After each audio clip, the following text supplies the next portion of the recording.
Car சம்பவத்தில் sorry கேட்டது போல அந்த பெண்ணை அழைத்து முதல்வர் சாரி கேட்பாரா? குற்றவாளிகளை குடிநோயாளியாக மாற்றிய முதல்வர் ஸ்டாலினை தான் சிறையில் அடைக்க வேண்டும் என்று காட்டமாக திலகபாமா விமர்சனம். கலவரத்தை உண்டாக்கிய எம்எல்ஏ அருள் பாட்டாளி மக்கள் கட்சி சார்பாக வழக்கு தொடுக்க இருப்பதாகவும் பாமக பொருளாளர் திலகபாமா தெரிவித்துள்ளார். கோவை விமான நிலையம் பின்புறம் கல்லூரி மாணவி கூட்டு பலாத்காரம் செய்த விவகாரம் குறித்து குற்றவாளிகளுக்கு காவல்துறையினர் உரிய தண்டனை வாங்கித் தர வலியுறுத்தி கோவை மாநகர காவல் ஆணையரிடம் பாமக பொருளாளர் மற்றும் கோவை மாவட்டத்தை சேர்ந்த பாமக நிர்வாகிகள் மனு அளித்தனர். பின்னர் செய்தியாளர்களை சந்தித்து பேசிய பாமக பொருளாளர் திலகபாமா, தமிழகம் முழுவதும் எல்லா இடங்களிலும் பெண்களுக்கு எதிரான பாலியல் வன்கொடுமை அரங்கேறியுள்ளது. முதல்வர் ஸ்டாலின் கூறுகிறார், தவறு நடந்தால் எனது கை இரும்பு கையாக செயல்படும் என்று. ஆனால் தற்பொழுது அந்த கை எங்கே போனது என்று தெரியவில்லை என விமர்சனம் செய்தார். தொடர்ச்சியாக அண்ணா பல்கலைக்கழகம், கடலூர், கோவை போன்ற பகுதிகளில் பாலியல் வன்கொடுமை சம்பவம் அரங்கேறி வருவதாகவும், போதை பழக்கத்தினால் இதுபோல குற்றங்கள் நடைபெற்று வருவதாகவும் முதல்வர் கட்டுப்பாட்டில் இருக்கும் காவல்துறை ஏன் நடவடிக்கை எடுக்கவில்லை என கேள்வி எழுப்பினர்.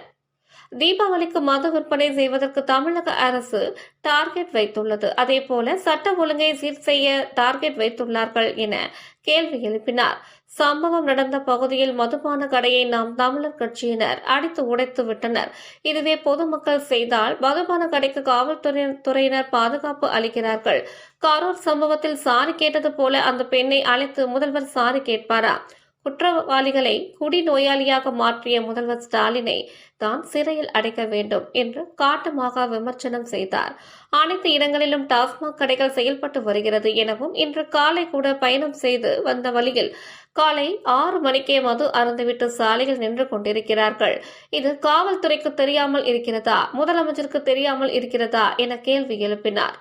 தமிழக அரசு கட்டுப்பாட்டில் சட்ட ஒழுங்கு இல்லை, பெண்களுக்கு பாதுகாப்பு இல்லை, கேட்டால் பெரியார் மண் என்று கூறுகிறார்கள். ஆனால் பெண்கள் யாரும் சுதந்திரமாக நடமாட முடியவில்லை என விமர்சனம் செய்தார். தமிழக அரசு எல்லா பகுதிகளும் போதைப் பொருட்களை கட்டுக்குள் கொண்டு வர வேண்டும்.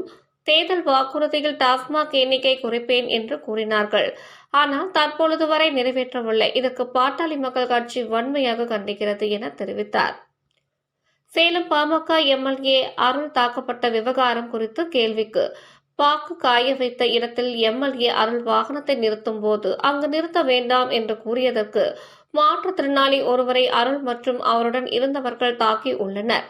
அதனை அங்கு இருக்கக்கூடிய மாவட்ட செயலாளர் கேட்டதற்கு வாக்குவாதம் ஏற்பட்டு சண்டை ஆகிவிட்டது என்று தெரிவித்தார். அருள் ஏகப்பட்ட பொய்களை கூறி வருகிறார். இந்த பொய்கள் அடுத்து வந்து சிசிடிவி காட்சிகளில் வெட்ட வெளிச்சம் ஆகிவிட்டது. கலவரத்தை உண்டாக்கிய எம்எல்ஏ அருள் பாட்டாளி மக்கள் கட்சி சார்பாக வழக்கு தொடுக்க இருப்பதாகவும் தெரிவித்தார். பாமகவில் மோதல் போக்கு தொடர்ச்சியாக இருக்குமா என்ற கேள்விக்கு பதில் அளித்த திலகபாமா, இரு தரப்பினரிடம் வன்முறையை நாங்கள் ஏற்றுக்கொள்ள மாட்டோம். அறவழியில் தான் பேச சொல்லி வலியுறுத்தி வருகிறோம். எது சரியான நடவடிக்கையோ அதை ஏற்க நாங்கள் தயாராக உள்ளோம். வன்முறைக்கு எப்போதும் பாட்டாளி மக்கள் கட்சி போகாது என தெரிவித்தார். பொதுமக்கள் அடிச்சு நொறுக்குனா அந்த கடைக்கு தான் காவல்துறை பாதுகாப்பு போகுது. அப்போ காவல்துறை மேலேயும் குடிமகன்களுக்கு மரியாதை வராது. இப்போ இந்த சூழலில் தமிழக அரசு என்ன செய்து கொண்டு இருக்கிறது? முதலமைச்சர் கரூரில் எல்லாருக்கும் கூப்பிட்டு சாரி கேட்ட மாதிரி இப்போ அந்த பொண்ணுகிட்ட சாரி கேட்பாரா? என்ன கேட்டால் காலில் சுட்டு பிடிபட்டவங்களை விட அவர்களை குடிநோயாளியாக மாற்றி இருக்கிற முதலமைச்சர் ஸ்டாலின் அவர்கள் தான் சிறைக்கு செல்ல வேண்டும். என்ன நினச்சிக்கிட்டு இருக்கிறீங்க? எல்லா இடத்துலையும் டாஸ்மாக் கடை எல்லா பக்கமும் வந்துருச்சு. அதை விட சந்து கடை, அவன் அங்கீகாரம் வாங்கி வச்சுருக்க கடையே எண்ணிக்கை அதிகமாக இருக்குன்னு நினச்சிட்டு இருக்கும் போது எல்லா பக்கத்துலேயும் அவன் கடையை திறந்துட்டு இருக்கான். இன்றைக்கி காலையில் நான் பயணப்பட்டு வர்ற இடத்துல பார்க்குறீங்கன்னா டாஸ்மாக் கடைக்கு பின்னாடி இருந்து எல்லாம் குடிச்சிட்டு தான் வந்துட்டு இருக்கிறாங்க. 6 மணிக்கு பார்க்க முடியுது. இப்போ இது காவல்துறைக்கு தெரியாமல் இருக்கா? முதலமைச்சருக்கு தெரியாமல் இருக்குதா? வருமானம் வரும்போது மட்டும் எண்ணி கையில் சேர்த்துக்கிறீங்க.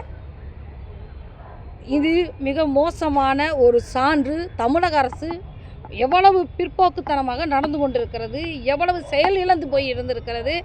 அதை தமிழக அரசின் கட்டுப்பாட்டில் சட்டம் ஒழுங்கு இல்லை, பெண்களுக்கான பாதுகாப்பு இல்லை. கேட்டால் பெரியார் மண்ணுன்னு சொல்கிறீங்க. இந்த பெரியார் மண்ணுன்னு சொல்கிற நீங்கள் இதில் நீங்கள் யாருமே நடமாடக்கூட முடியலை பெண்கள். தமிழக அரசு உடனடியாக எல்லா பகுதியிலும் போதைப் பொருட்களை கட்டுக்குள் கொண்டு வர நடவடிக்கை எடுக்கணும். அறவே நிறுத்தணும். இன்னும் டாஸ்மாக் எண்ணிக்கையை குறைப்பேன் என்று தேர்தல் வாக்குறுதியில் சொன்னதை இன்ன வரைக்கும் நிறைவேற்றலை. இன்னும் டார்கெட் வச்சு அதிகரித்து போயிட்டு இருக்கீங்க. இந்த நடந்து முடிந்த இந்த சம்பவத்திற்கு நீங்கள் யாரோ குற்றவாளி அரெஸ்ட் பண்ணிட்டேன்னு சொல்லி முடிஞ்சிறது இல்லை. இந்த சம்பவத்தோட தீர்ப்பு அது இல்லை. ஆனால் இந்த தமிழக அரசு மோசமாக இருக்குதுங்கிறதுக்கான சான்று அது. இதற்கான தீர்ப்பை தேர்தல் வரைக்கும் இல்லாமல் முதலமைச்சர் இப்போ மன்னிப்பு கேட்க வேண்டிய சூழலில் இருக்கிறாரு.